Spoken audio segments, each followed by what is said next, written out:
Olá, Cristiane, boa noite. Dalvana, Letícia, Mariana, podemos começar? O que vocês acham? Sim. Podemos, né? Então, antes da apresentação dos palestrantes, vamos começar com o Gustavo. Eu quero me apresentar rapidamente. Ontem eu não pude participar, cheguei no finalzinho, o doutor Wilson já estava apresentando, porque eu tive aula no presencial, no curso de agronomia, então não consegui participar da abertura, né, da apresentação. Então, rapidamente, né, meu nome é Ligiane, sou professora aqui da Unifenas, e no curso de medicina veterinária, eu estou com a disciplina de saneamento ambiental. E foi daí que tudo começou, né, onde eu conheci Mariana, conheci a Letícia, e a gente foi trabalhando, né, conseguimos aprovar um projeto de extensão, que a Letícia está vinculada, e surgiu a ideia, né, desse curso. Um curso preparado com muito carinho, né, foram horas, reuniões, organizando. Então, agradeço imensamente aos participantes, aos inscritos, aos palestrantes.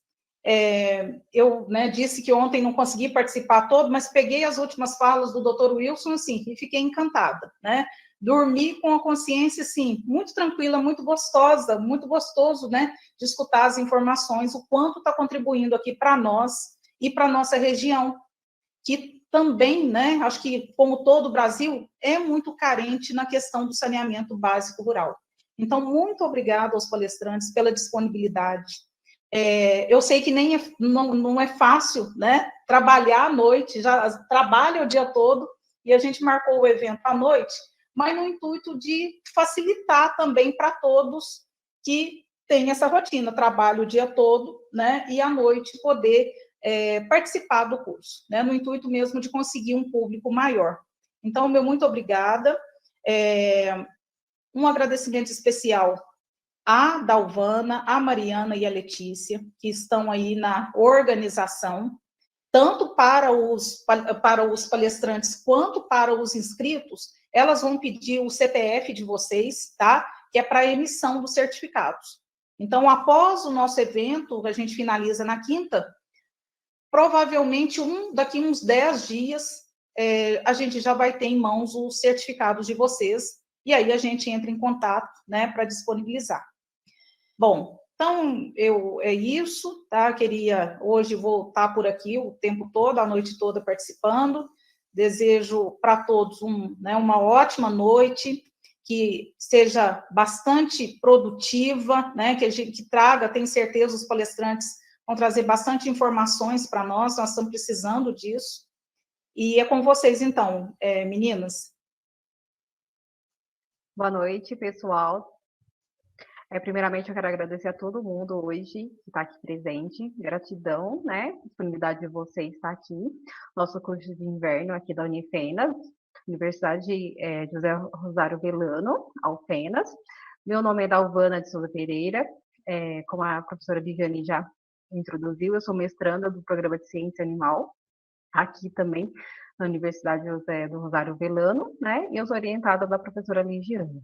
Né? O nosso tema do nosso curso é o saneamento básico com foco nas políticas públicas, saúde, meio ambiente e impacto na produção. A organização do nosso evento tende como principal organização a professora doutora Ligiane Aparecida Florentino e as discentes, né, a Letícia Puras, do 10º período, e também a Mariana Vieira, do 8º período. Nossos agradecimentos também, mais uma vez, à universidade pela oportunidade, através da Coordenadoria de Ciência Universitária, pelo professor Dr. Rogério Prado, né, e todo o apoio também dado pela Coordenadoria do curso de Medicina Veterinária, o professor Pedro Ivo. Tá bom? Pessoal, na segunda etapa do nosso evento, a gente vai disponibilizar para vocês o formulário do link, tá bom? Para certificação. E qualquer dúvida, pode entrar em contato com a gente pelo chat também. Vou disponibilizar o e-mail também para vocês entrarem em contato, para vocês não perderem o certificado das horas no final do curso. No nosso dia de hoje, no módulo 2, a gente vai falar sobre as políticas públicas em saúde. A nossa primeira palestra vai ser conduzida pelo Dr. Gustavo Matarazzo Rezende e também pelo mestre Gustavo Yoshio Watanabe. O Dr. Gustavo Matarazzo, ele é formado em administração pela Universidade Estadual de Maringá. Ele é mestre e doutor em administração com pós-doutorado pela FGV. Atualmente, ele trabalha é coordenador de pesquisa, inovação e pós-graduação. Tem desenvolvido pesquisas no campo de análise de organizações, estudado fenômenos relacionados à tecnologia e controvérsias ambientais. Ele tem interesse também em temas ligados às organizações, tecnologia e antropoceno. O mestre Gustavo Yoshio Watanabe, ele tem graduação em administração pública pela Universidade Estadual Paulista, Júlio de Mesquita. Ele tem especialização em gestão pública pela Universidade Católica Dom Bosco. E atualmente ele é assistente em administração pública. Dalvana, oi? Seu microfone está chiando um pouquinho, assim, eu não sei se ele está com mau contato. Atualmente, ele é assistente em administração pública com ênfase em compras públicas, licitações, contratos públicos e Programa Nacional de Alimentação Escolar. Certinho, Letícia? Então, aqui eu queria agradecer mais uma vez, né, ter aceitado o nosso convite, todos os palestrantes hoje. Eu queria agradecer a presença de todo mundo e podem ficar à vontade para fazer perguntas e qualquer coisa a gente vai estar aqui. Boa noite, pessoal. Meu nome é Mariana Vieira, sou acadêmica do 8º período, né? E sou cofundadora do Núcleo de Estudo juntamente com a Letícia, onde o nosso intuito é trazer um pouco sobre educação ambiental e trazer ainda mais essa interação, né, entre políticas públicas e os impactos. Então, a gente está trazendo esse curso para vocês de primeira mão, né? Primeiro curso do nosso primeiro núcleo em relação a isso, e nós estamos muito esperançosos e agradecidos pela presença de todos. Muito obrigado e boa palestra a todos.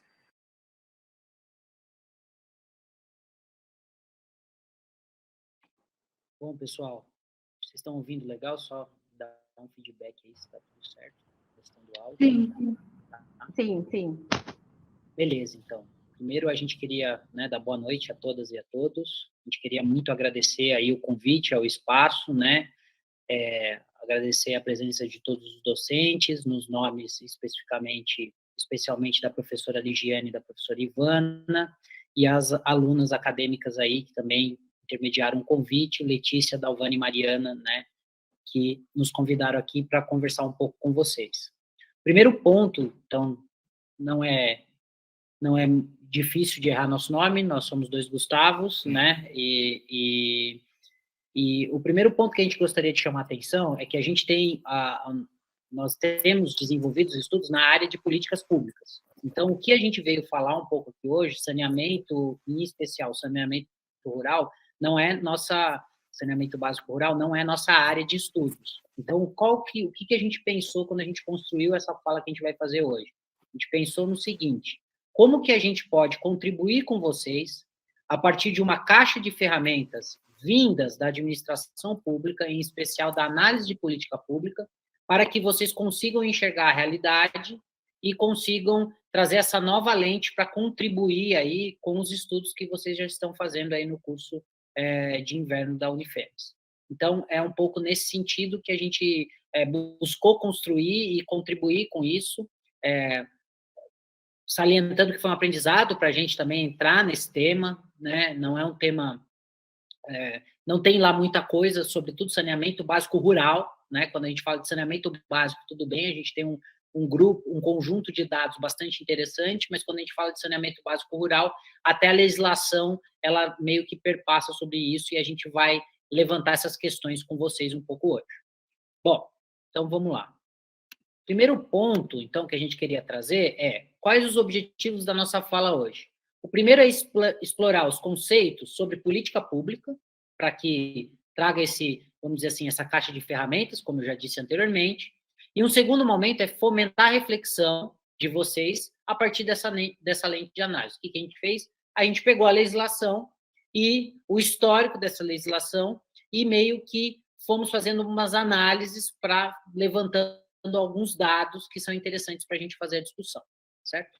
Então, primeira pergunta que a gente faz nos cursos de administração, de gestão, de política pública. O que é uma política pública? E essa é uma questão para vocês, por favor, participem no chat. O que vocês acham, sem Google, usar o Google aí, aquilo que vem na cabeça quando eu falo para vocês?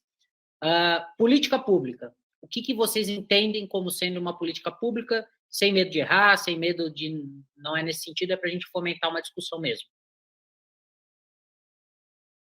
Bora lá, no chat ou no áudio, enfim, como vocês preferirem, por favor.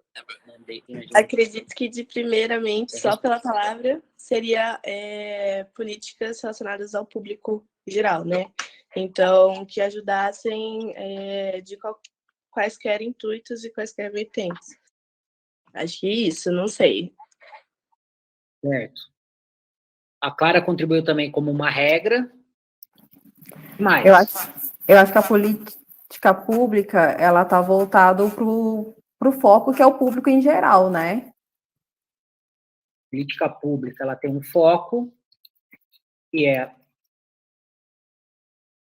o público em geral.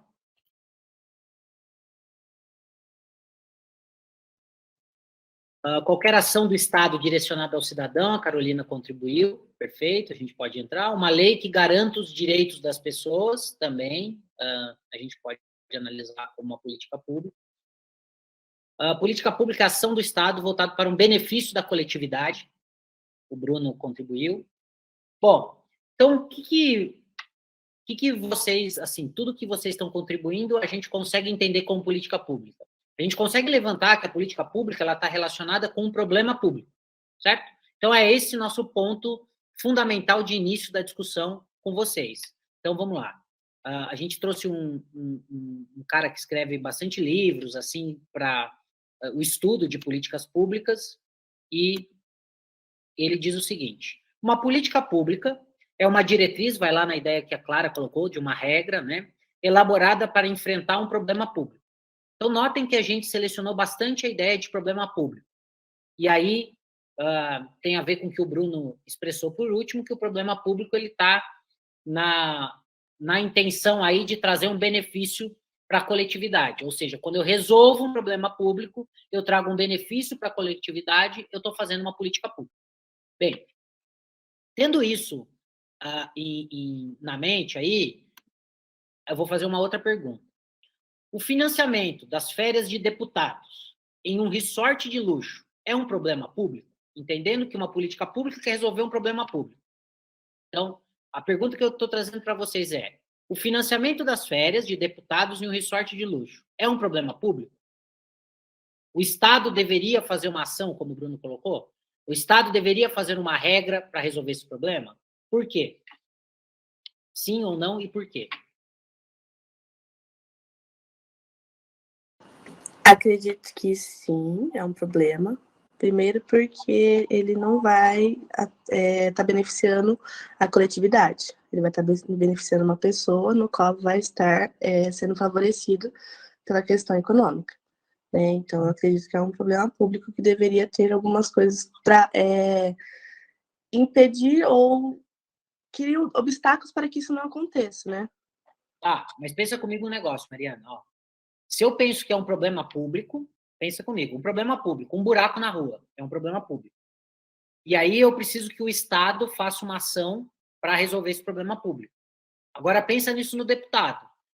As férias do deputado, ela é um problema. Não, entenda, não estou perguntando se é um problema o deputado tirar férias, que eu acredito que também seja, que foi a sua visão. Mas a questão é, eu, enquanto Estado, devo pagar a férias para o deputado em um resort de luxo? Não férias, só férias, tá? Em um resort de luxo. Entendeu? E isso é um problema público no sentido daquilo que o Bruno colocou, de eu direcionar uma força do Estado, do governo, para resolver esse problema. Entendeu a diferença? Um pouquinho? Entendi. Acredito que seria, delimitar o valor que ele receberia pelas férias, para ele poder, aí, por conseguinte, escolher o resort que ele vai. Aí sim, aí com certeza. A escolha do resort é uma escolha de caráter individual, e não público. Né? Sim, mas aí você entende Você entende que para ir para um resort de luxo, a palavra luxo seria quando você tem algo, um dinheiro assim, você tem muito, entendeu? Aí sim, aí por isso que eu entendi isso daí que eu comentei. Sim, Mas agora eu entendi. Eu expandir o fazer mais do que eu devo fazer pela lei para garantir as férias no resort de luxo é um problema. Agora eu entendi. Perfeito, concordo. A Clara comentou ali. Acho que não seria um problema público, mas seria mais sobre as leis que são frágeis, que vai meio na linha do que a Mariana entendeu um pouco, né? Sim, eles estão usando um dinheiro de todos, que o César colocou, que é um ponto que a gente vai trazer. O que ele faz com a remuneração dele não diz respeito ao Estado. Perfeito, é um problema individual. Agora, eu, enquanto Estado, pagar, vamos dizer que não seja as férias, mas pagar que seja um benefício para ele e discutir política pública no resort de luxo. Vamos mudar um pouco. Isso é um problema público? É essa coisa que a gente está querendo trazer essa discussão para vocês. É um problema público no sentido de prejudicar o erário. Porém, não seria necessária uma política pública para sancionar, porque tem leis que desabonam essa conduta. Perfeito, Fernando. Acho que é isso. O que a gente quer mostrar com vocês, a gente vai para um segundo slide. O financiamento da ida de um atleta para competir em outro país. O Estado deveria, enquanto Estado, pagar para esse atleta competir em outro país? Outra questão, o que vocês pensam? E é bem pessoal mesmo. Entendo que sim. Eu acredito que sim, até porque é um fomento para se destacar, vamos supor, em uma grande, vamos supor, uma Olimpíada. É onde você vai destacar aí o investimento do Estado, onde ele vai mostrar o interesse, né, da representatividade, o cara vai estar representando, né, o Brasil em qualquer parte do mundo. Então, isso sim é de interesse, sem contar que estimula, né, com certeza, assim como se fosse para uma pesquisa. Acredito que sim, dependendo do esporte, sim. Sim. Tá, então vamos entender. Seria um incentivo ao esporte e educação, também acho que é um investimento. Bem, o que a gente está vendo? Que é o nosso primeiro ponto que tem que ficar claro para todo mundo. O problema público, ele se constitui sempre com as interpretações dadas pelos atores políticos envolvidos. Exemplo, se eu tenho um buraco na frente da minha casa e se faltou remédio no posto, exemplos clássicos de problemas públicos. É um problema público. Eu preciso ter remédio no posto, não tenho remédio no posto. E eu tenho um buraco na frente da minha casa. A partir do quanto eu uso o serviço público, a partir do quanto o serviço público me afeta, isso eu posso considerar um problema público maior ou menor. De repente, o buraco na frente da minha casa me afeta mais naquele momento do que a falta de remédio no posto de saúde. Mas a falta de remédio no posto de saúde vai atender muito mais gente. Ela é um problema público muito maior se a gente for analisar de mais distante. Mas, para mim, na minha casa, ao que eu vou chegar na minha casa, o buraco me afeta todo dia. Então, notem que, a depender de quem eu pergunto, o problema público ele vai mudando de interpretação. Então, o problema público ele é sempre uma interpretação de uma situação para eu definir que isso é ou não é um problema público. Notem que, quando eu perguntei para vocês, a questão dos deputados é um problema público? Vocês podem falar. Algum colega ali falou, uma colega acho que falou, olha, o que ele faz com o dinheiro dele não tem problema. Mas eu bancar, de repente, um passeio num resort de luxo, porque férias é um direito constitucional, acho que o termo que eu usei foi ruim. Mas talvez um passeio num resort de luxo bancado pelo Estado não é bem visto, porque não é um problema público. Ou seja, ele não tem essa relação com a coletividade. Bom, então, quando eu estou falando para vocês de um problema público, o que eu estou falando? Eu estou falando de nós temos um status quo, uma inadequação. Então, a realidade, eu tenho um problema. Por exemplo, falta vaga na creche. Certo? Isso é o status quo. Qual que é a minha expectativa, qual que é o ideal? Que todas as crianças que tenham idade, queiram ir para creches públicas, elas tenham vaga. Essa diferença entre o que acontece hoje, na realidade, e essa minha expectativa e idealização, esse gap que tem entre uma coisa e outra, é um problema público. É isso que a gente entende como problema público. Aí, como ele vai se tornando público? Quando ele constitui um público. O que é um público? É todos os pais, familiares que entendem que a criança não estando ou não sendo atendida na creche é um problema entre várias questões. É um problema que vai faltar o período integral de educação, que está convencionado em várias legislações. É um problema que vai faltar tempo para os pais dedicarem ao trabalho ou coisa do tipo. É um problema que é um direito garantido na Constituição, o direito à creche, e, enfim. Então, notem que, conforme eu vou, imaginem na cidade de vocês, a cidade começa a demonstrar que ela tem uma incapacidade de oferecer vagas, e essas pessoas que não são atendidas, elas começam a formar um público, e esse público vai começar a questionar a situação real. Esse público, ao questionar essa situação real, essa inadequação, ele começa a explorar a expectativa. Eu sonho que abra uma creche no meu bairro. Eu sonho que aconteça tal coisa. E aí a gente vai ver mais para frente que isso começa, esse burburinho, esse incômodo, ele começa a entrar na agenda política. E é essa a ideia que a gente vai lá e que dá o nome à palestra, que é um ciclo de política pública. Que aí o Gustavo vai explorar um pouquinho mais com vocês. Então, o que é um problema público? É essa diferença entre o que acontece na realidade e o que seria o ideal.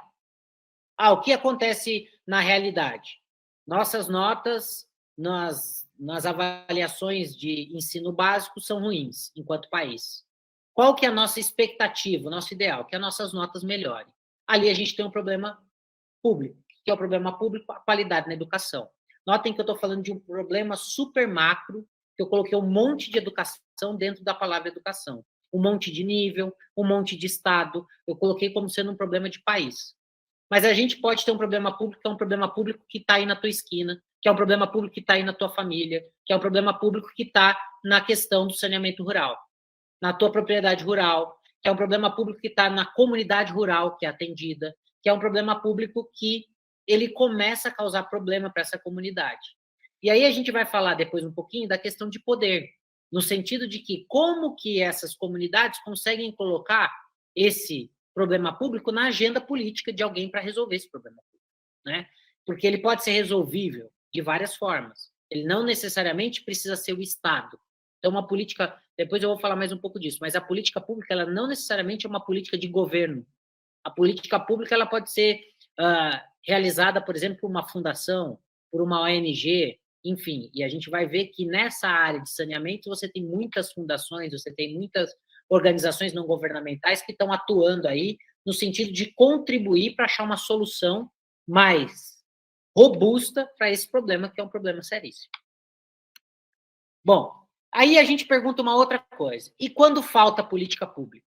Omissão e negligência, né? Que é o que a gente vai chegar lá no final, já é um spoiler, né? Que a gente vai colocar que é um ponto aí sensível na política pública de saneamento rural. Né? A gente vai fazer uma análise das principais legislações e vocês vão ver que a questão de saneamento básico rural perpassa as legislações. Né? Óbvio que tem algumas instruções normativas, algumas coisas que são específicas para esse público. Notem que eu estou falando de público. Se eu estou falando de público, tem um problema. Então, um problema público tem um público específico. Bem, então, quando falta política pública, a omissão e negligência também é uma política. Porque eu não fazer alguma coisa, eu deixar de fazer alguma coisa, é, em determinada medida, um processo que eu posso colocar de escolha.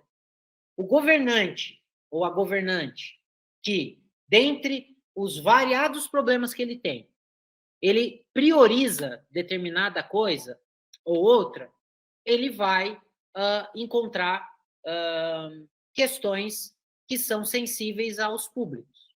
Por exemplo, a gente teve um caso de um estado, né, que desonerou, então, ou seja, tirou o imposto sobre jatinho particular.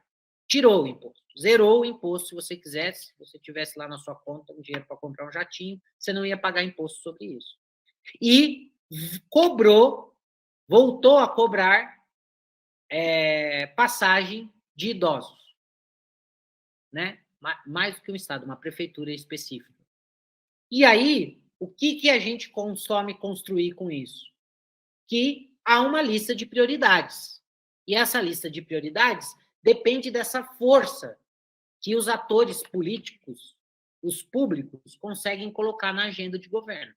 Quando a gente coloca lá uma determinada prioridade, quer dizer que tem interesses ali sustentando. Então, quando eu não faço uma política pública, isso quer dizer que também é meu interesse, naquele momento, não necessariamente deliberadamente não fazer, mas que aquilo não entrou na agenda política, que aquilo não está sendo discutido, que aquilo não é parte de um grupo de interesse que é importante para a gente entender o processo de política pública.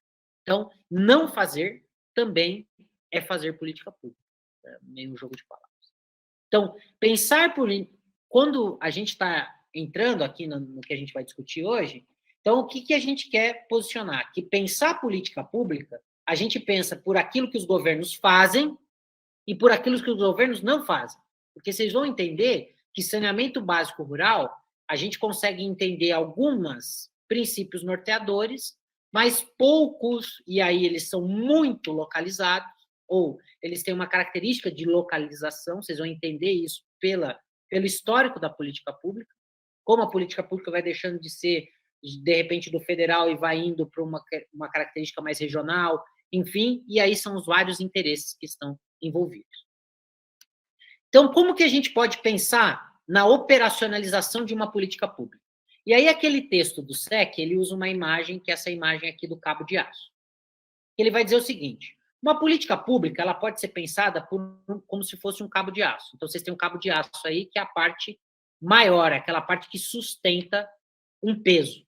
Essa parte, esse cabo de aço, ele pode ser a política de saneamento básico. Isso a gente pode enxergar durante vendo o cabo de aço. Quando a gente começa a desenrolar um cabo de aço, a gente levanta aquilo que a gente chama de perna.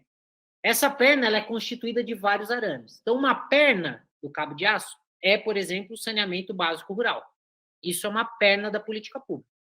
E lá dentro dessa perna, você tem vários arames. O que são esses arames? Como que a gente operacionaliza essa política pública?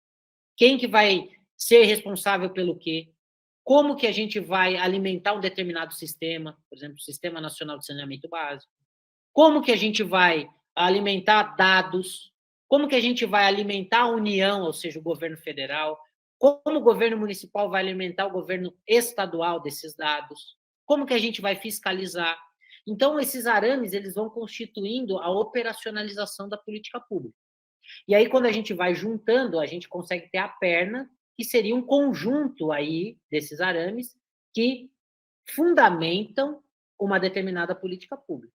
E ali, quando a gente junta tudo isso, a gente tem o macro da política pública. Então, notem que a gente pode pôr no cabo de aço a educação, a perna a gente pode pensar na educação de nível superior, e um dos arames pode ser, por exemplo, a expansão da educação de nível superior. Então, você tem ali um instrumento de política pública que vai dizer o quanto vai gastar, o quanto não vai gastar, como que vai fazer, quais vão ser os mecanismos, por exemplo, de financiamento que eu vou usar. Então, tudo isso eu vou construindo e vendo por meio dessas operacionalizações, certo? Tá claro? Ficou claro? Eu sei que é um pouco assim, no mundo das ideias, mas vocês conseguem perceber essa questão? Ficou alguma dúvida?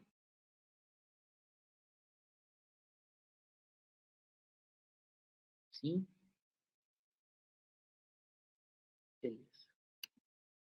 Beleza. Então, deixa eu passar.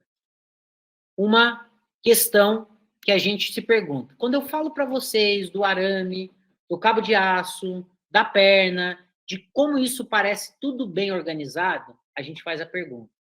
Então, as políticas públicas, elas são coerentes, padronizadas e organizadas? E a resposta para isso é que não.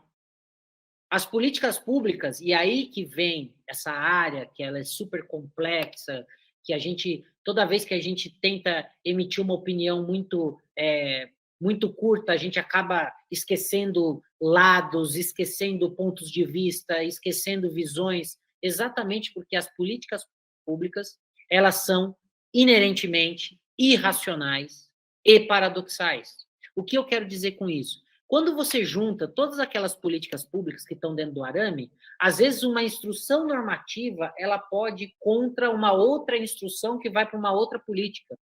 Quem trabalha com política pública, quem trabalha com, por exemplo, na administração pública, seja no nível municipal, estadual ou federal, vai entender o que eu estou falando. Do nada surge uma instrução normativa. Bom, na Unifenas aí, obviamente, é avaliada pelo MEC. Quando vem a avaliação do MEC, de repente, no ano que vem, os docentes aí podem expressar melhor, no ano que vem é uma instrução normativa diferente, conta um ponto diferente, não sei das quantas, e parece que da última vez que veio, as coisas que estão vindo agora não fazem mais tanto sentido quanto faziam, parece que é meio uma bagunça. Essa visão de que parece que é uma bagunça é pela essa característica de que a gente não pode ver isso como sendo um pacotinho fechado, bem padronizado e organizado. Porque se a gente volta lá na ideia de problema público, a gente entende que uma política pública ela é um conjunto de interesses. E esse conjunto de interesses eles são expressos nas mais variadas instruções normativas, visões, né? A professora Ligiane está colocando. Vem lá, aí a CPA que é o jeito que avalia, que as pessoas avaliam a instituição, uma hora você tem que colocar de um jeito, outra hora você tem que colocar de outro. E isso vai mudando conforme a política pública vai mudando, conforme você tem governo, aí você tem interesse, aí você tem as pessoas que ocupam as cadeiras nas instituições públicas, e isso vai construindo espaços e vai demonstrando esses interesses, né? Então, fica bastante importante como a gente, às vezes, vai tratar do Congresso e fala assim, a bancada, né? A bancada ambientalista, a bancada do agro, né? O que é essa ideia de bancada? Essa ideia de bancada é um conjunto de políticos que eles têm uma conjunção de interesses. E esse interesse é para um determinado setor e um jeito que esse setor deve funcionar.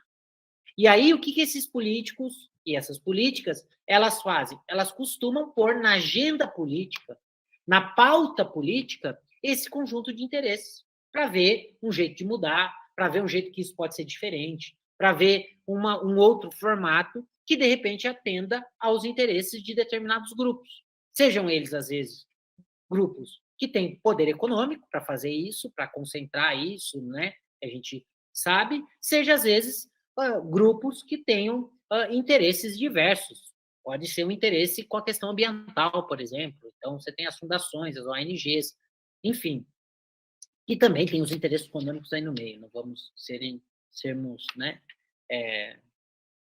ingênuos. Então, o que a gente tem que pensar é isso. Ó. As políticas públicas, elas são inerentemente irracionais e paradoxais, porque não é lá eu, o Gustavo, a professora Ligiane, o João, que pensamos de uma maneira linear. A política pública ela é uma construção histórica, e por ser uma construção histórica, ela é o reflexo de interesses daquele tempo. E aí ela vai sendo construída. Aí a gente imagina, que vocês vão ver, a gente vai mostrar a política pública do saneamento básico, vocês vão ver que ela é uma política que data do século XIX, e ela vai sendo construída, ora entra ator, ora sai ator, ora entra controvérsia, ora sai uma controvérsia. E aí, quando a gente está entendendo essas políticas públicas, cada nível apresenta um entendimento sobre os problemas. Vou dar um exemplo para vocês. A gente tem uma política pública, por exemplo, que é uma política pública de resíduos sólidos, né, que está dentro, inclusive, quando a gente vai discutir saneamento e essas coisas, a ideia de resíduos sólidos está dentro, obviamente, faz parte da construção ali, junto com águas, junto com a questão pluvial, junto com a coleta de esgoto, você tem a questão dos resíduos. Bem, essa questão do resíduo, ela tem que ser feita no nível federal, no nível estadual e no nível municipal. Em especial no nível municipal e níveis regionais. Agora, vocês imaginem, nós podemos pegar desculpem a gente usar os exemplos aqui do estado, mas vai fazer sentido. Eu posso pegar a região de São Paulo, capital. Região de São Paulo, capital, tem mais de 20 milhões de pessoas, a região metropolitana, que pega ali as cidades em volta. Mais de 20 milhões de pessoas. Imaginem o conjunto de resíduos e o conjunto de problemas que eu tenho numa região como essa, que são bem específicos de uma região de metrópole, de conurbação e específica. E eu posso pegar uma cidade que tem uma forte característica rural. E aí eu tenho uma outra perspectiva a partir da perspectiva do problema público. Por quê? Porque cada nível ele vai ver essas novas perspectivas de soluções. Então, para a cidade, aqui a gente está na cidade de Avaré, uma cidade do interior de São Paulo com 80 mil habitantes, mais ou menos. E aqui a gente tem uma característica agrária, rural. Então, se eu penso em Avaré, Avaré vai olhar para a política. Pensa que a política nacional de resíduos sólidos é a mesma para todo mundo que está no Brasil. Mas, quando eu estou olhando de Avaré, eu tenho uma noção, por causa que a minha mente ela está com as perspectivas de Avaré. O gestor ou a gestora lá de São Paulo, lá daquela região, vai estar com as perspectivas de soluções e de problemas daquela região. Aqui em Avaré, a gente tem um conjunto de atores. Por exemplo, a gente tem o Sindicato Rural. Ele é um ator importante para a nossa concepção de política de resíduos sólidos. Quando eu vou pensar na conurbação, quando eu vou pensar em São Paulo capital, eu tenho outro conjunto de atores. Aqui em Avaré, eu tenho uma determinada configuração institucional. O que é isso? Eu tenho diversas instituições que fazem a relação. Então, aqui quem é responsável pelos resíduos? Prefeitura, basicamente. E a prefeitura, ela age de maneira sozinha. É só a prefeitura. Ela não age com outras prefeituras, ela não faz isso. Então, a configuração institucional daqui é uma. Quando eu vou nas grandes cidades, eu preciso ter uma configuração institucional completamente diferente. Frequentemente com parceria público-privada, ou seja, tem parte do resíduo que é de responsabilidade da prefeitura, mas tem parte que a prefeitura passa para uma empresa privada para se responsabilizar por isso. O que, no caso aqui da nossa região, do interior, seria inconcebível. Primeiro porque, economicamente, nenhuma empresa se interessa por essa configuração. E aí tem essa questão dos interesses. Notem como é diferente. Imagina que vocês fossem empresários e empresárias, né? Onde você tem maior demanda? Obviamente, na cidade grande, lá. E aí o seu interesse é no desenvolvimento de lá. Beleza? Então, essa é uma primeira parte. Agora, o meu xará Gustavo vai falar um pouco mais sobre algumas outras questões da política pública. Bom, vamos lá, pessoal. Alguma dúvida até aqui? Tranquilo? Respondam aí, por gentileza. Acredito que não. Eu só achei muito esclarecedor a parte do Gustavo. E eu fui no Projeto Rondon há pouco tempo, não sei se vocês conhecem. Projeto Rondon, eu estava no Amapá e eu notei o quanto que isso que vocês falaram é uma coisa que realmente tem um impacto na vida das pessoas e o quanto que a negligência desses fatores influencia, né? Achei muito interessante, muito esclarecedor, mas acredito que a gente pode começar. Legal. Então, essa segunda parte, a gente vai falar um pouquinho agora também sobre uma conceituação de política pública, depois a gente vai falar um pouquinho do ciclo, e depois a gente vai entrar nisso que o Gustavo comentou, que é, através de uma construção de uma linha histórica, tentar fazer esse levantamento das legislações através de um estudo, nós vamos fazer a referência depois, e entender como chegamos ao marco legal do saneamento básico hoje. Então, qual foi a construção dessa legislação, né? Na visão desses autores que a gente pegou aqui como base, tá joia? Então, vamos lá. O que é política pública? Mais uma definição. Então, vai ao encontro do que vocês já falaram, ó. É um princípio norteador da ação. Então, se eu tenho um problema público, para onde eu vou? Para qual caminho eu vou? Para qual caminho vai a ação do Estado? É isso que está querendo dizer. É isso aí. Tem um problema público, o Estado vai agir na busca de uma solução para ele. Regras e procedimentos. Se eu tenho um problema público, quais são as regras e os procedimentos para solucioná-lo? Por exemplo, se é um problema de um buraco, é uma licitação pública, contratar uma empresa e para que ela possa fazer o serviço de recapeamento. Mediação dos atores, que é o que a gente já falou um pouquinho antes também. Quem são os atores, né, envolvidos? Então, assim, a construção de a existência de um problema público demanda a mobilização de atores, sejam eles da sociedade civil ou do Estado, na busca por uma solução desse problema. Então, essas mediações, esses diálogos e essas relações de poderes, elas existem e elas fazem parte da definição da política pública também. A questão de sistematização é através de leis, né? Foi o que a gente comentou. A gente vai ver também que a construção do marco legal do saneamento é uma construção de anos e anos, com várias leis que, ora, vão falar para um caminho, que a gente está falando, norteador de uma ação. Ora, o Estado fala que são os estados que vão tomar conta do saneamento básico. Ora, a legislação muda e fala, não, é o município que vai fazer isso. A legislação muda e fala assim, não, parcerias políticos privadas. Então, o Estado, na busca de solucionar um problema, que é o saneamento básico, através dessas legislações que vão mudando, também vai mudando o direcionamento da sua ação, muda o direcionamento de uma política pública, embora o problema público seja o mesmo, certo? E também, normalmente, uma ação pública, uma política pública envolve recursos públicos, né? Não necessariamente só, mas principalmente recursos públicos. Então, para a gente falar um pouquinho do ciclo, tem uma definição, né, de Souza, que ele vai falar que a política é um ciclo deliberativo, ou seja, deliberativo por quê? Porque durante a sua formação, que é a que a gente já comentou um pouquinho, são discutidas ações e são tomadas as decisões em direção a algum caminho.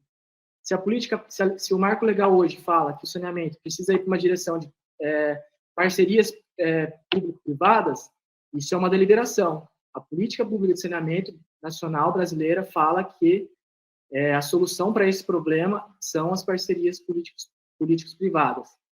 Então, é isso. Decisões são tomadas no meio desse processo, desse ciclo de construção de uma política. Tudo bem? E aí, alguns autores dividem em estágios, né? A gente vai comentar o que o Souza fala, que, assim, eles são meio autoexplicativos, mas vamos lá. Definição de uma agenda, que a gente já comentou um pouquinho. Então, diante de vários cenários, alguns atores, na mobilização desses atores, na disputa desses espaços, conseguem espaços de diálogo e conseguem informações de políticas públicas na tentativa de solução de um problema. Dentro desse problema existem N alternativas, igual, por exemplo, saneamento. Só no estudo que nós fizemos, nós identificamos 3. O Estado, ora, falou que a competência era dos estados, depois mudou. Competência do saneamento básico é dos municípios, e a competência do saneamento básico é também via parceria público-privada. Então, é isso. Existem alternativas para a solução de um problema. Avaliação das opções e seleção de uma opção, né?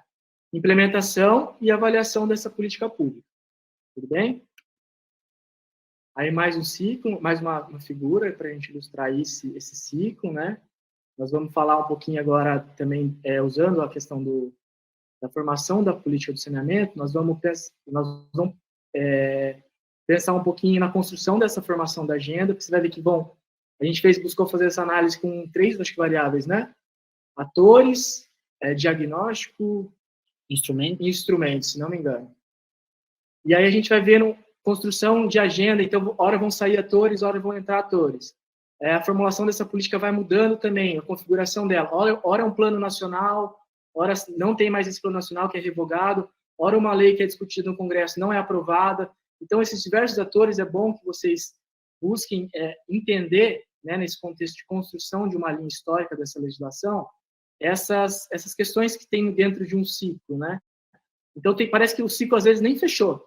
Você nem fechou a implementação e já está buscando uma nova formação de agenda e uma formação de uma política, e nem dá para avaliar a política porque ela não foi construída. A gente vai ver que há legislações que nem foram construídas, já foram revogadas, legislações que foram construídas não foram aprovadas. Então, a formação de uma política pública é algo muito complexo, em diferentes esferas, como o professor Gustavo comentou. Tudo bem? E aí, para falar dessa construção histórica, né, nós trabalhamos com um estudo, a gente colocou a referência no fim da apresentação, mas, assim, é um estudo da Nexo Políticas Públicas, né, a gente vai falar, os atores foram Magali Marques Fulhês e Eduardo Marques. Eles escreveram esse estudo em 2020, e o nome do estudo é A Evolução das Políticas de Saneamento Básico. Então, eles pegam lá, e a gente fez em forma de caixinhas aí, para a gente se localizar mais ou menos em épocas, décadas, etc.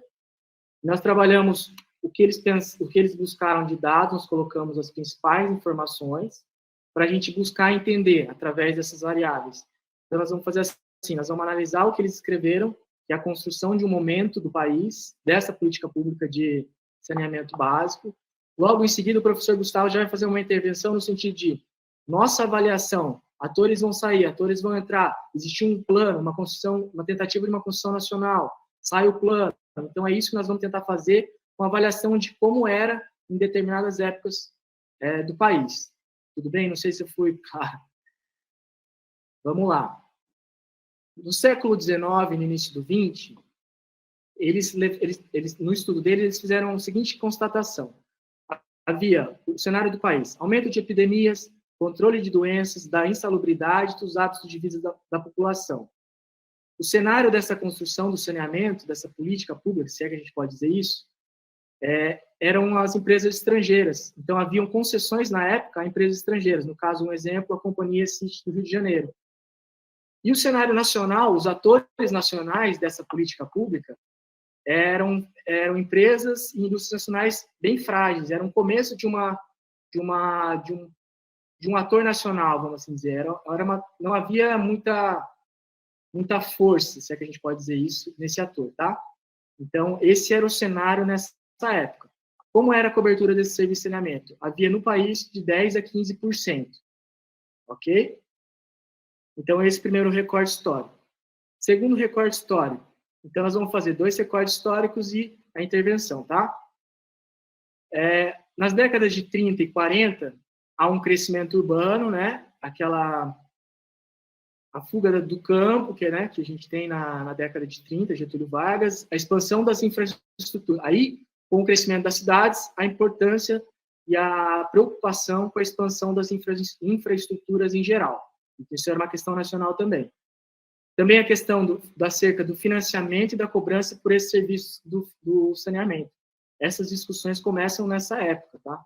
Então, de onde vai vir esse dinheiro? De onde virá esse dinheiro para sustentar essa política pública de saneamento básico que nós buscamos aí, nessa época, né? Essas discussões começam nessa época. Quanto vai ser cobrado por esse serviço que nós vamos fornecer? E o cenário da década de 30 e 40 era que o abastecimento de água a cerca de 40% nas principais cidades brasileiras. Então, esse era o cenário de algumas cidades brasileiras, né? Das principais cidades. Então, viemos de um cenário de 10 a 15 para um cenário de 40 das principais cidades. Então, temos o déficit, né? Uma política pública, você concorda? E aí, em cima disso, a gente faz uma intervenção. É o que a gente comentou, vamos lá. Então, o que a gente fez de análise, né? Nesse primeiro século XIX, início do século XX, qual que era a finalidade dessa política pública de saneamento? Conter problema de saúde pública. Vamos pensar que a gente tem uma forte urbanização, começa a ter uma urbanização, a forte acontece em 30 e 40, mas a gente começa a ter uma urbanização e devido à falta de saneamento, você começa a ter epidemia, você começa a ter vários problemas de saúde pública. Então, para que fazia saneamento? Para evitar problema de saúde pública. Quais eram os atores presentes nisso? As empresas estrangeiras, sobretudo nas capitais, e em especial na capital, né?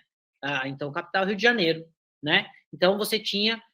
Quem que fazia isso? Companhia estrangeira. No Brasil, a gente não tinha ator com expertise para fazer isso.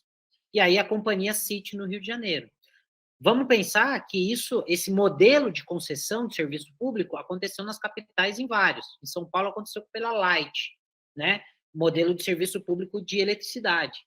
Então, como que colocava eletricidade? Se a gente não tinha empresa nacional que sabia fazer isso. Então, a gente concedeu isso para uma empresa, no caso a Light canadense, que fez no Rio, fez em São Paulo, fez em várias capitais aí. Então, a comunidade profissional ainda estava em formação, né? De 30 a 40, então, com essa forte expansão, né, o êxodo, aquela história que todos vocês já devem saber bem, o êxodo, a gente começa a inverter a relação rural-urbano no Brasil, ou começa... Vamos pensar que em 43, Getúlio Vargas promulga a CLT. Então, a CLT, à época, era uma CLT só para trabalhador urbano. A ideia era trazer o trabalhador do campo para a cidade mesmo. Então, como que eu crio essa infraestrutura? Eu preciso criar infraestrutura de saneamento, mas eu preciso financiar isso. E aí, a grande controvérsia da política pública nessa década é como eu cobro. como eu cobro o serviço público. E aí, né, os números que o Gustavo já disse. Para a gente não se perder no tempo, vou passar.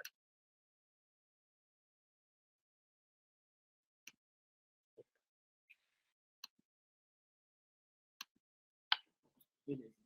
E aí, então, nos anos de 1953, há a primeira ideia de um Plano Nacional de Financiamento para Abastecimento da Água, né? Então, toda essa construção até os anos de 1950, a gente vê, então, de uma época de concessão a empresas estrangeiras, porque não havia expertise nacional. E aí primeira ideia de um plano nacional vem, então, na década de 50, esse Plano Nacional de Financiamento para Abastecimento da Água, né? Uma ideia de municipalização do saneamento, né? Com os departamentos de serviços municipais de água e esgoto, que são as primeiras autarquias e empresas de economia mista. Tá? A sustentação da tarifa tarifária através de incremento de recursos, né? Precisa de dinheiro para fazer isso. Manutenção das diferenças regionais, né?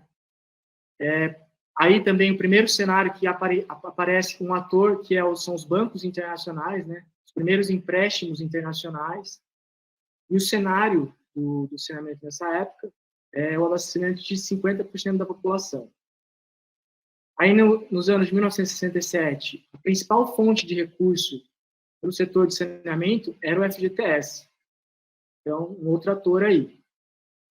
1971, há outro plano. Então, tá vendo como a gente comentou? Há construções e desconstruções. Então, às vezes, um plano nem fecha um ciclo de uma política, se é que a gente pode dizer assim, e uma nova política já começa a ser construída, porque novos atores entraram, novos atores saíram. E toda essa disputa de poder, que a gente pode falar, ela constrói e destrói políticas públicas ao mesmo tempo, sem a gente perceber. Né? Atores saem e entram com força, ora com atores que tinham força, perdem força no cenário, enfim. Então, toda essa construção é plano em cima de plano. Em 20 anos, nós vamos ter um outro plano chamado de Plano Nacional de Saneamento. O PLANASA, que é a centralização da política do setor, né? Então, visa a centralização dessa política, a criação das companhias estaduais. A Copasa, por exemplo, aí no estado de Minas Gerais. Então, ela foi criada nessa época de 1970. Né? E a ideia também da massificação do serviço. Né? Se tem a ideia de expandir, né, esse serviço, ela vem em contrapartida de algo. Se eu quero massificar a prestação do serviço de saneamento, ela vem em detrimento de uma forte crítica à ineficiência do setor. Então, as questões de desigualdade também, e também a ineficiência dessa questão do saneamento começa a ser questionada nessa época também. E a questão do abastecimento de água a 90% da população. Um ponto que é importante aqui no que o Gustavo falou é que a companhia do Estado, né, responsável pelo saneamento aí de Minas, era a Comag, ela foi criada em 63. Aí, com o PLANASA, ela virou a Copasa. E aí ela muda para se identificar aí com as novas diretrizes da política pública. Nós que o Estado até mudou a companhia ali no sistema de economia mista, né? E aí depois a gente pode explicar também a ideia de autarquia ou de economia mista.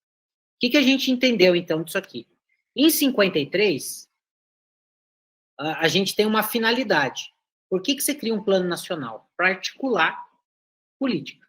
Então, você cria um plano nacional. Como que eu vou articular política? Ter um plano nacional. Qual que era a controvérsia ainda? Sustentação tarifária. O que é sustentação tarifária? O quanto eu devo cobrar, que deve ser justo, e o justos entre aspas. Lembra que cada ator vai entender que o justo é de um jeito. O justo, para mim, não é o mesmo justo para o Gustavo, que é um justo diferente para a Letícia, que é um justo diferente para o saneamento básico rural, que ele entende que ele não é atendido da mesma forma. Então, cada um vai entender do mesmo jeito, de um jeito diferente. E aí você tem os atores novos. Quem que entra aqui? Se lá no início do século eu tenho as companhias internacionais, aqui eu tenho os bancos internacionais. Sobretudo os bancos de desenvolvimento, que diziam assim, Minas quer massificar? Onde está o dinheiro? Vamos pensar que nós estamos falando da década de 50, nós estamos falando de JK, nós estamos falando de uma forte industrialização e de uma forte necessidade de infraestrutura. E aí o pessoal fala, bom, vocês querem expandir a infraestrutura de saneamento? Onde está esse dinheiro? Esse dinheiro pode estar aqui no mercado internacional. E se você tiver sustentação tarifária, ou seja, você tendo uma Copasa da vida, aqui no nosso caso, Sabesp, no caso do Paraná, uma Sanepar, que são empresas que cobram e que são empresas que têm lucro fazendo isso, você pode emprestar dinheiro. E aí você empresta dinheiro internacional e investe nisso e faz infraestrutura com isso, com esse dinheiro internacional. Só que para você emprestar dinheiro internacional, e aí fica uma coisa também para vocês que é interessante da gente discutir, é que quando eu empresto dinheiro de um banco internacional, vem uma receitinha junto. É igual você fazer um financiamento de uma casa. Você vai fazer o financiamento de uma casa, você empresta dinheiro. Aí você vai lá na Caixa, faz o financiamento da casa.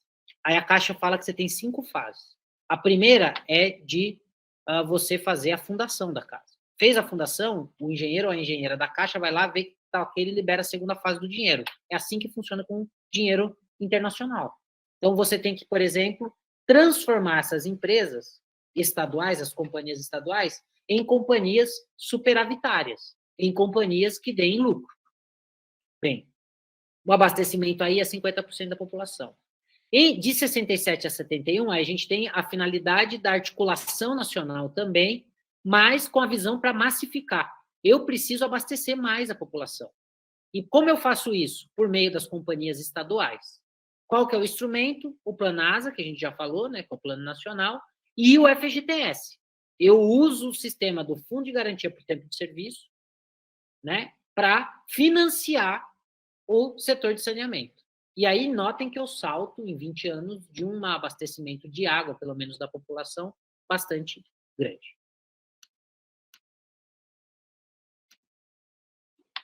Aí, na década de 80, nós temos a extinção do BNH, que é o Banco Nacional de Habitação, e a gestão passa para a Caixa Econômica Federal.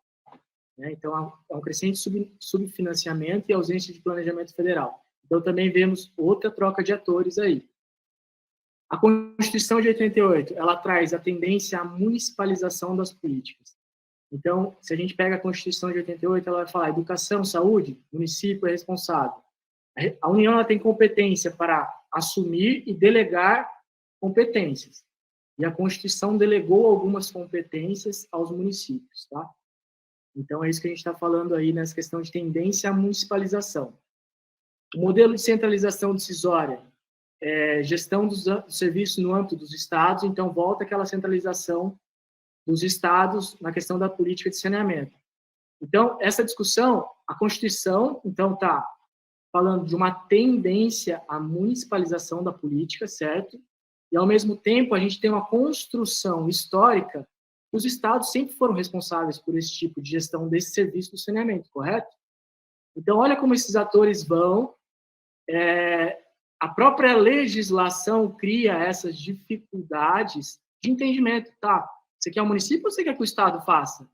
Então, essa complexidade, ela é evidente, né? No caso do saneamento, porque há uma tendência da Constituição e uma construção histórica que foram sempre em cima dos estados, né? Uma responsabilidade do saneamento sobre os estados. E aí, em 1992, o FGTS exclui o plano de saneamento, FGTS exclui o plano.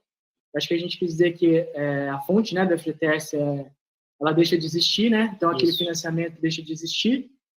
As companhias estaduais passam a ser inadimplentes e gestão tarifária incompatível. Então, se um problema sempre foi saber qual o valor do serviço que eu devo cobrar, esse problema continua existindo.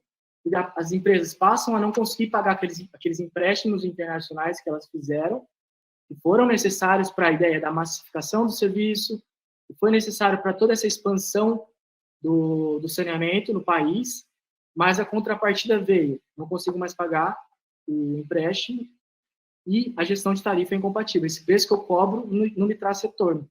Então, há um gap aí nessa política pública, né? Ações voltadas, então, aí começam também a ser discutidas, né, as ações voltadas à privatização do setor e também programas voltados para melhorias em favelas e assentamentos precários, né? As primeiras ideias disso são discutidas nessa década também. Pensar também na questão da inadimplência dos próprios usuários com as companhias, né? Também era um problema que causava essa outra inadimplência, como o Gustavo falou.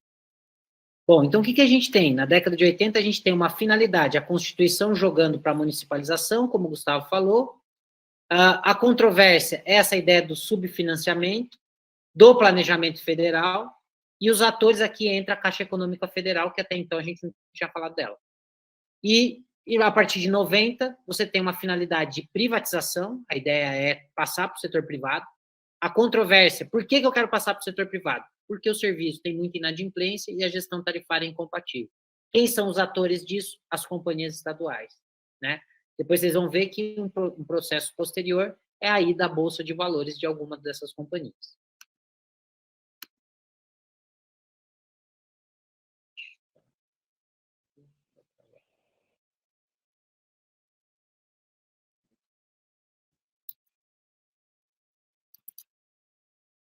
E pessoal, deu uma travada aqui. Consegue ver aqui? Política Nacional de Saneamento e seus instrumentos. Olha lá. Tá, então aí em 93 a 96, outro recorde histórico, nós temos o projeto de lei, que é a Política Nacional de Saneamento e seus instrumentos. Em 95 temos a Lei de Concessões de Serviços Públicos, que também vai falar que os municípios podem privatizar, as empresas estaduais abrem capital na Bolsa de Valores, que é o que o professor Gustavo comentou. Então, há essa continuidade, se é que podemos dizer assim, dessa tendência a privatizações do setor, tá? Essa discussão, municipalistas versus estadualistas, né? Então, assim, se a Constituição levantou que é uma questão dos municípios, o saneamento, mas é uma construção histórica dos estados, essas discussões são sempre acentuadas. E aí depois vocês podem contribuir, porque a gente sabe que tem muito pessoal tem pessoal da área técnica, né? Alguns participantes, talvez possam contribuir se essa discussão existe ainda, né? Essas questões municipalistas versus estadualistas, quem tem a responsabilidade sobre isso, né? A gente pode discutir sobre isso mais adiante. 75% das companhias eram estaduais, é isso? Não, 75% da população. 75% da população é atendida por companhias estaduais, e só 5% por companhias privatizadas. Pelas privatizações. Então, esse era o cenário de 93 a 96. Aí, depois de 10 anos, qual o cenário? Então, nós temos uma elevação dos investimentos, né, que é o programa Saneamento para Todos, também com recursos lá do FGTS, que é aquele ator que entrou, que é a Caixa, né, e a construção disso. O PAT, PROCEANAR, que é o Projeto de Assistência Técnica ao Programa de Saneamento para Populações em Áreas de Baixa Renda. Então, começa também a ser discutidas essas questões, né, de levar o saneamento para populações de baixa renda. Em 2007, nós temos a Lei Nacional de Saneamento Básico, que visa planejar, regular, fiscalizar, prestar serviços, participar, a ideia de controle social também entra na política. Então, quando a gente fala em atores, um dos atores é a sociedade civil. A sociedade civil fala que o problema do saneamento não está resolvido. E esse problema precisa ser, sim, discutido na agenda.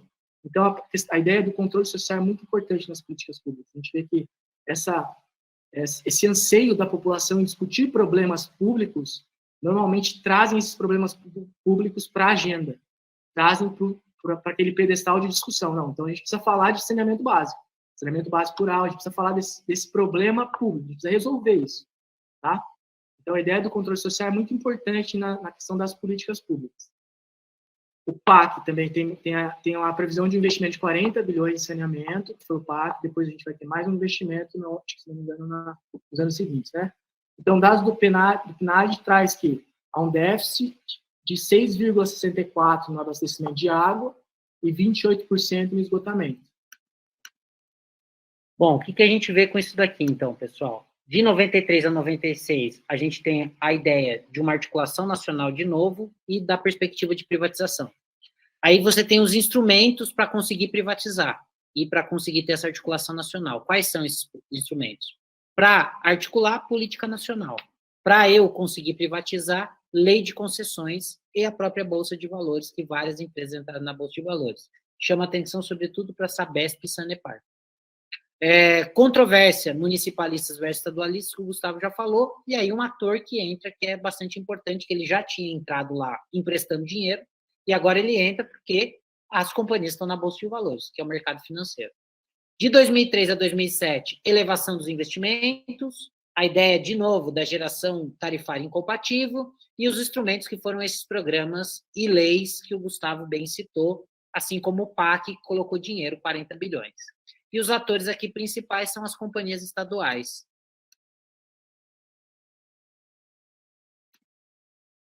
De 2010 a 2018, temos um segundo investimento do PAC, a segunda fase do PAC, que também coloca 45,9 bilhões, né, no setor, ao programa de urbanização de assentamentos precários. Então, novamente, a ideia de levar, né, essa discussão para as populações de baixa renda.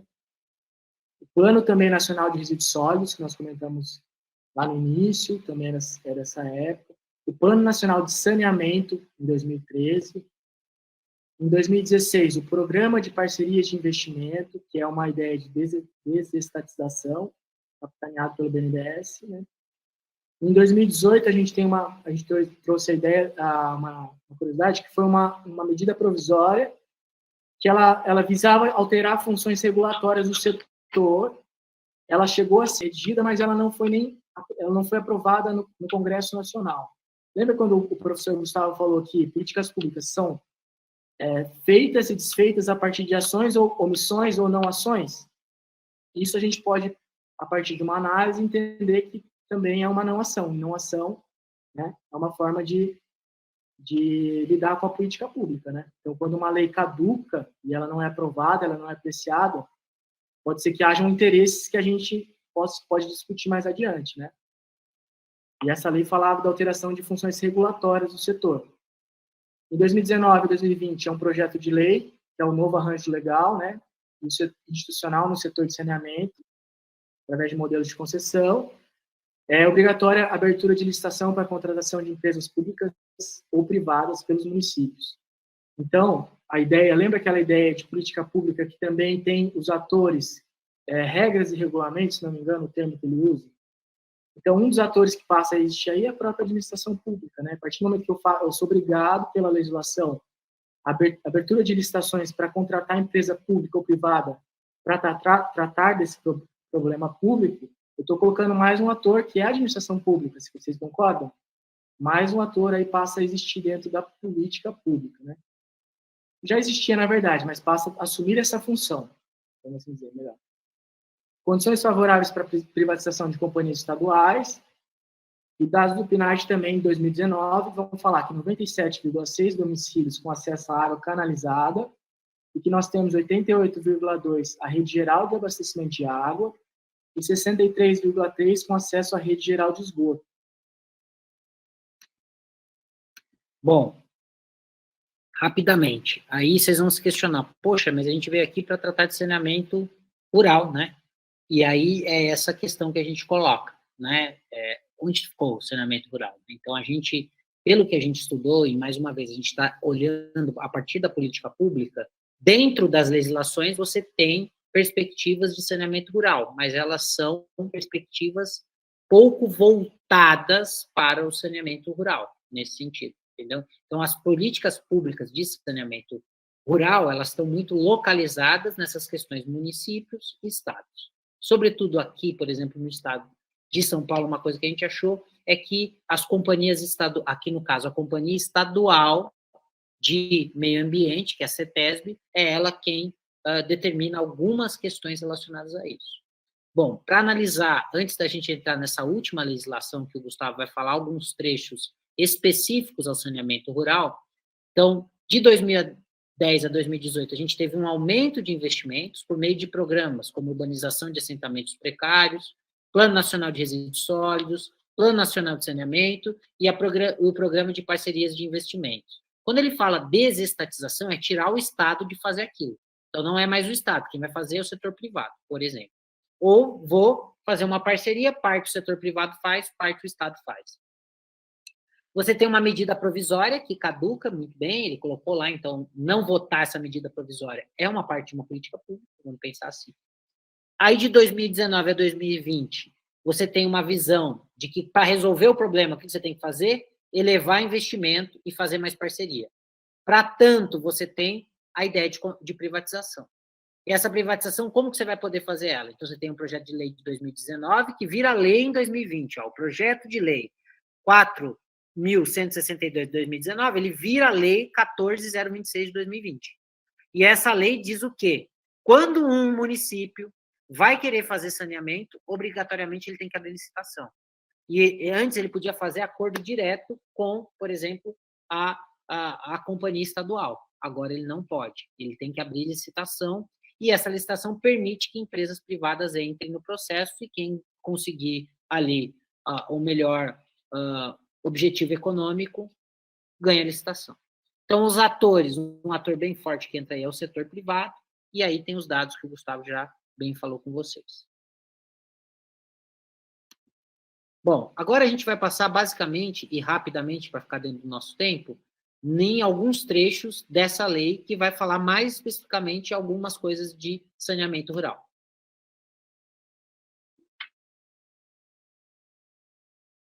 Então, essa que é a lei 14.026, ela é chamada o Marco Legal do Saneamento, certo? Então, essa é a lei que a gente tem de mais atual sobre o tema. Então, o que a gente fez? A gente fez um levantamento dessa legislação buscando termos que nos interessavam, para que a gente pudesse levantar algumas discussões com vocês. E aí, entre eles, a gente trouxe o artigo, acho que 9º. O artigo 9º, ele vai falar assim, ó, elaborar planos de saneamento básico nos termos desta lei, bem como estabelecer metas e indicadores de desempenho e mecanismo de aferição de resultados, a serem obrigatoriamente observados na execução dos serviços prestados de forma direta ou por concessão. Então, o que a gente destaca desse texto? Nós destacamos que há uma preocupação com indicadores de resultados, certo? Elaboração de um plano, né? Estabelecer metas, indicadores de desempenho e mecanismo de aferição de resultados. Então, não importa, se vai ser a companhia estadual ou por uma concessão através de uma licitação, o que for, a gente vai ter mecanismos de aferição de resultados. É isso que está dizendo esse artigo. Tá? A preocupação, então, com a qualidade do serviço a ser prestado. Né? Então, esse é o que traz o artigo 9º. Um outro artigo que a gente trouxe dessa lei, o 17. O Serviço Regionalizado do Saneamento Básico poderá obedecer a Plano Regional de Saneamento Básico, elaborado para o conjunto de municípios atendidos. Então, o que a gente destaca aqui nesse texto? Plano regional. Estamos falando também de um conjunto de municípios atendidos. Então, quando a gente fala em interesses, imaginem adequar interesses de vários municípios para fazer atendimento a uma política pública. Então, a complexidade que é para atender essa questão de um plano regional, não é? Então, assim, o que a gente está buscando é justamente isso, levantar pontos da legislação que a gente possa depois refletir juntos, tá? O artigo 17, ele vai falar assim, o serviço regionalizado, saneamento poderá obedecer. É o que a gente comentou. E aí a gente destacou alguns, né? Por exemplo, o parágrafo 1º. O plano regional poderá contemplar um ou mais componentes do saneamento básico com vistas à otimização do planejamento e prestação de serviço. Parágrafo 2º. As disposições constantes do plano regional prevalecerá sobre aquelas constantes dos planos municipais, quando existirem. Então, está falando que planos regionais prevalecem sobre municipais. Então, aqui também, atores, né? Construção de planos que prevalecem um sobre o outro. Terceiro, o Plano Regional de Saneamento Básico dispensará a necessidade de elaboração e publicação de planos municipais de saneamento. Quarto, o Plano Regional de Saneamento poderá ser elaborado com suporte de órgãos e entidades das administrações pública, federal, estadual e municipal, além de prestadores de serviço. Então, vários atores aí envolvidos. Aí o artigo, o 11º. Os contratos de prestação de serviços públicos deverão definir metas de universalização que garantam. Aí, qual é a meta? Até 31 de dezembro de 2033, a meta é atendimento de 99% da população com água potável e 90% com coleta e tratamento de esgoto. Essa é a meta da nova lei. E aí é facultado a entidade reguladora prever hipótese em que o prestador poderá utilizar métodos alternativos e descentralizados para serviços de abastecimento de água, coleta e tratamento de esgoto em áreas rurais. Olha só, falamos do termo áreas rurais agora. Então, a legislação está trazendo esse ponto específico para o tema que nós buscamos lá. Então, toda aquela construção histórica de legislação, aí a gente levanta para vocês. Onde fica o saneamento básico rural nessa legislação, né? Qual a importância que o Estado brasileiro tem dado a isso? É uma questão que a gente pode levantar. O controle social dos serviços públicos de saneamento básico poderá incluir participação de órgãos colegiados de caráter consultivo nacional, estadual, distrital e municipal, em especial o Conselho Nacional de Recursos Hídricos, um ator também. Assegurar a representação, garantia de meios adequados para atendimento da população rural, por meio da utilização de soluções compatíveis com suas características econômicas e sociais peculiares. É como o professor Gustavo falou, cada lugar uma realidade, cada realidade um problema, cada problema uma solução. Então, tratar políticas públicas, às vezes o mesmo problema demanda N soluções, né? Então, a legislação está garantindo essa preocupação. E aí também demonstra a complexidade de resolver um problema, não é? Você tem cada realidade uma necessidade, o problema é muito mais complexo do que a gente imagina. Por fim, a União elaborará, sob a coordenação do Ministério do Desenvolvimento Regional, o Plano Nacional de Saneamento Básico, e esse Plano Nacional de Saneamento Básico deverá contemplar um programa específico para as áreas de saneamento básico rural, para as áreas de saneamento básico em áreas rurais. Então, haverá a previsão legal de um plano nacional que vai falar a legislação específica sobre saneamento básico em áreas rurais. Então, fazendo essa leitura em cima do plano, do marco legal do saneamento, a gente encontrou essas ideias de saneamento rural. Então, é o que a gente pode discutir, vamos só ler, né, acho que a última mensagem que a gente trouxe uma mensagem antes de levantar discussões. A ideia de base é que, confrontados com uma situação problemática, cujas consequências são percebidas e avaliadas por um conjunto de pessoas como nefastas para os seres humanos e para os bens a que eles estão ligados, mas também, além disso, para os seres vivos ou para a Terra, essas pessoas se inquietam, se interrogam, investigam, experimentam, discutem. Tentam definir o problema, determinar suas causas, detectar seus fatores e estabelecer suas responsabilidades. Então, para finalizar, a gente agradece esse espaço de discussão, né, de problematização e a oportunidade da Unifenas, em nome da Letícia, da professora também que entrou em contato, a professora Andressa e as demais docentes que estão mediando. A gente agradece a oportunidade e esse espaço de colocar a questão da política pública num cenário que é importante. Problemas públicos existem e a solução de problemas públicos passam por uma política pública de qualidade. Então, o saneamento básico rural, dentro desse contexto, é o que a gente buscou trazer e a gente espera que a gente tenha conseguido. Tá joia? Bom, pessoal, era isso. A gente abriu aqui, vendo esse novo documento, já tem uma versão nova do documento, dessa última legislação, que dá o plano. Talvez seja interessante para vocês que queiram se aprofundar, discutir esse plano. Mas só para colocar para vocês, ele tem umas 5 páginas dentro de 300 que vai tratar de plano de saneamento básico rural. Fica à disposição aí o pessoal que levantou a mão, e eu vou parar a apresentação aqui, para economizar a banda da internet, que eu acho que está travando um pouco. Mais uma vez, eu queria muito agradecer a vocês ter aceitado o convite e, tipo, vendo pela sua parte, vocês falam, assim, eu pensei, gente, mas depois de lei, como que ia ter tanto tempo, né, a gente não tem acesso a saneamento, mas na área rural, assim, não tem nenhuma lei específica. E cada hora, que eles falaram, mais construção, né, agora eu pude entender, porque até hoje, tanta gente, mais da metade da população ainda não tem acesso, porque eles nunca se estabelecem em uma lei só.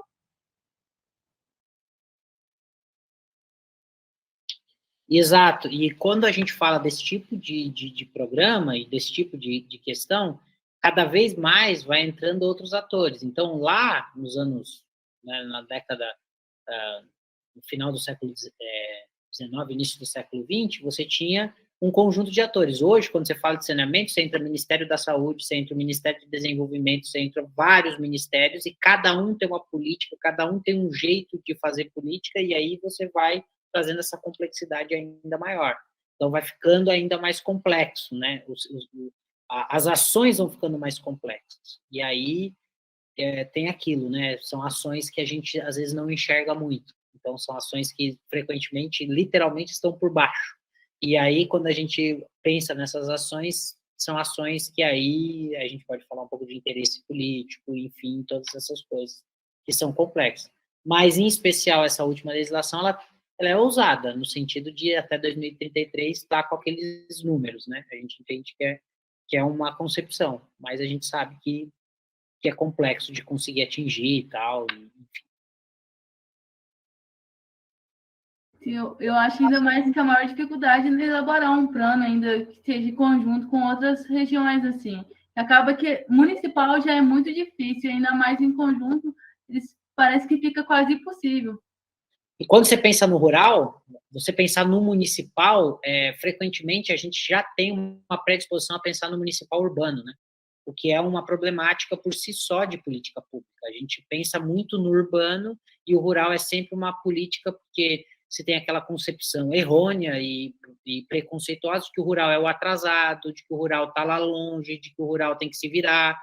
E aí, quando você pensa em política pública, a gente vai falar de política pública, por exemplo, de saúde, você vai pensar no urbano, e o rural sempre é uma segunda opção, assim, e você vê isso na construção da política pública. Geralmente, a política de saneamento rural, ela ali mais uma linha, mais um capítulo, que ele, às vezes, é até desarticulado dos outros capítulos, porque eles são pensados de forma completamente distantes. Se alguém tiver alguma dúvida, quiser abrir o microfone, pode ficar à vontade.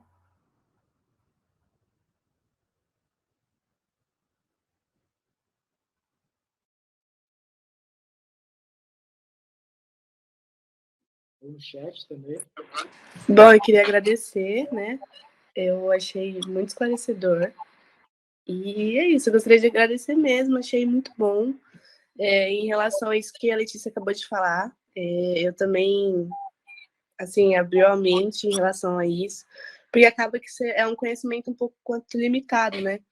E se aprofundar nisso, você vê essa linha do tempo, certinho o que acontece em cada período, é muito, muito esclarecedor do que a gente está vivenciando hoje, né? Na verdade, um reflexo bem direto de tudo isso que aconteceu ao longo do tempo. E é isso, muito obrigada. Se alguém quiser se pronunciar. É isso. Política pública é sempre um reflexo histórico. Pensando assim, sempre, às vezes, aquela pergunta que a Letícia colocou, eu sempre me perguntei, mas por que ainda não está feito? Exatamente porque é um reflexo histórico de não fazeres, né?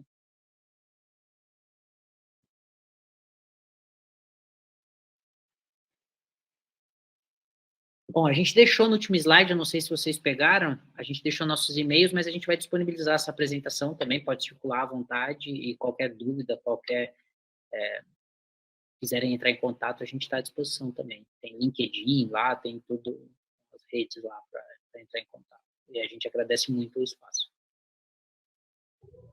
Obrigada a vocês, Gustavo Matarazzo, Gustavo Yoshio.